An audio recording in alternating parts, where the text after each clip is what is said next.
If you need any Xbox or PlayStation codes or anything gaming related, check the referral links down in the description. They'll take you to g2a.com. They already have a discount on most of their goods already, and with the code CHES at checkout, you can get yourself an extra 3% off as well. Hey guys, how's it going? Chez back again and welcome to episode number 107 of the Career Mode Road to Glory here on FIFA 15. We're into the transfer window before our 5th season and we're hoping to move on some of the deadwood in the squad. It's taken ages for people to actually start bidding for the players that I want to get rid of, but we have had a decent offer for Harrison Dunk, obviously trying to maximise the potential from that particular deal without going over the top, so much so that they actually pull out. So we are going to get him going for £550,000, which is brilliant. We'll try and get £450,000 for Riku Ring if we possibly can as well. We've been trying to move him on for over 12 months and finally we do get an offer, and as you can see, Sheffield United did accept the counter offer as well, and they'll discuss terms with him and hopefully he will leave and we'll be able to free up some extra cash. Also still continuing to get offers for our number one goalkeeper Pedro Galese, £1.8 million here from Villarreal. I'm still undecided whether to keep him or try and maximise the potential from him because he's been very good for us so far in this series. Another offer of 1.8 from St. Pauli here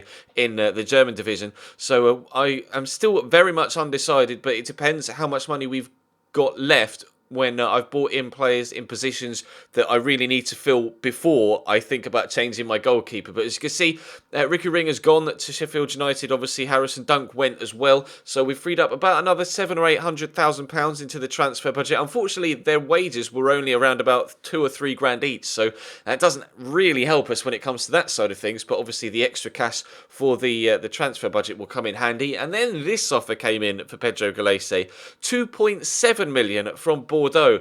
I really had to sit and think about this one, but in the end, I did decide to reject it. I am going to hold off and try and make sure that we get the other players in positions filled first before we look to sell on Pedro Galese, if I even decide to sell him, because he grew really nicely last season. Another big offer of 2.4 here from Torino. So I'm hoping he can grow even more this year. And obviously only 28 years of age, and obviously as goalkeepers age, they tend to get better on FIFA. So it'd be nice if he could even hit maybe 74 rated this season, and maybe we could think about selling him on next year. Do get an offer in for Lucio Reza, player that obviously I want to get rid of. Been trying to get rid of him for over 12 months as well, and rejecting another bid of over £2 million for Pedro Galese. And Lucio Reza is going to go to Leicester City for £300,000. So we've raised about an extra £1 million at this particular point. So delighted with how things are going in this window so far. It was time to start thinking about bringing players in rather than letting players go. Obviously, we now, with Hector Bellerin's loan deal expiring at the end of the last season, and unfortunately Zafane still out for 5 months with a torn ACL, I really could do with a right back, to be completely honest. So I'm looking at Christian Gamboa here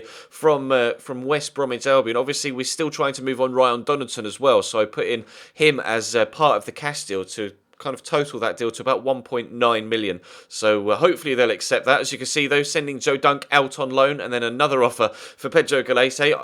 A lot of people always say, why don't you just hit reject all offers? But I always find it interesting and intriguing to see where those particular offers come from. Then we get an offer in for Ryan Donaldson outright from Birmingham, and I would have counter-offered that immediately, but obviously if he's going to be part of the Christian Gamboa deal, I need to not sell him to someone else, so I'm going to stall on that one, and we'll see what happens with the Christian Gamboa deal in a few moments' time. But as you can see, still rejecting offers from various different places for Christian Gamboa. Lucio Reza has gone. Another offer from FSV Mainz, for 2.6 million for Pedro Galese, rejected, and continuing to stall on this particular Ryan Donaldson deal to Birmingham City. But unfortunately we find out here, as you can see, that they've rejected our offer for Christian Gamboa because they've accepted an offer from someone else. We offered 1.2 plus Ryan Donaldson, and they accepted a £2.4 million offer from Lyon for Gamboa, so there's no way I could compete with that, unfortunately. So it was time to actually try and move on Ryan Donaldson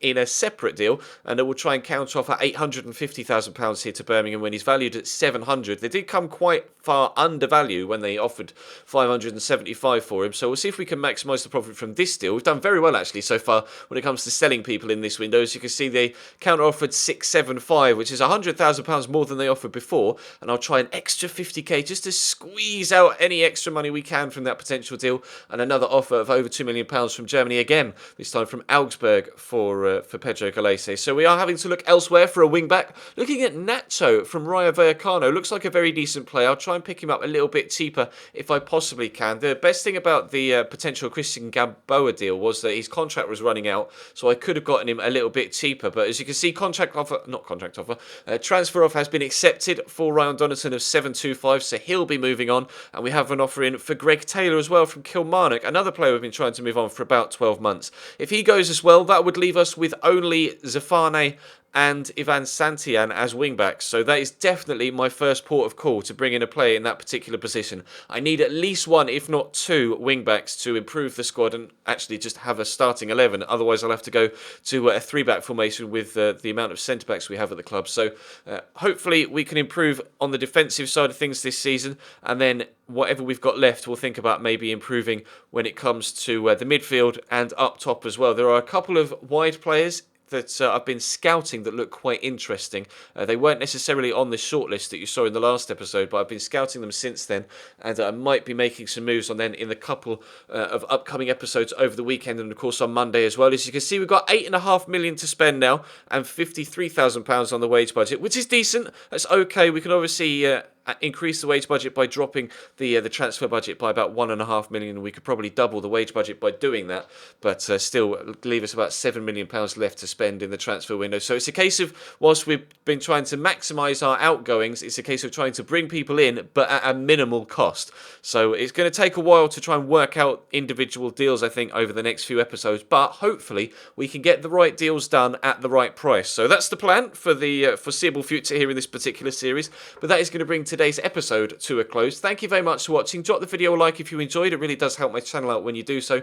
And of course, let me know in the comment section any transfer targets you think I should have a look at, bearing in mind, of course, my very limited budget and the fact that we need to bring in more than one or two players as well. So I don't have much to spend on an individual deal basis. We need to maximise what we can out of the small budget that we have. But this is the best budget we've had so far, so I'm trying to put it to my best use. So we'll do our best and we'll see what happens. We may have to rely on a couple of loan deals perhaps towards the end of the window if we can't get outright transfers done, but fingers crossed we can get the right players in at the right price. But that is going to bring today's episode to a close, like I say. Thank you very much for watching, and I will see you next time.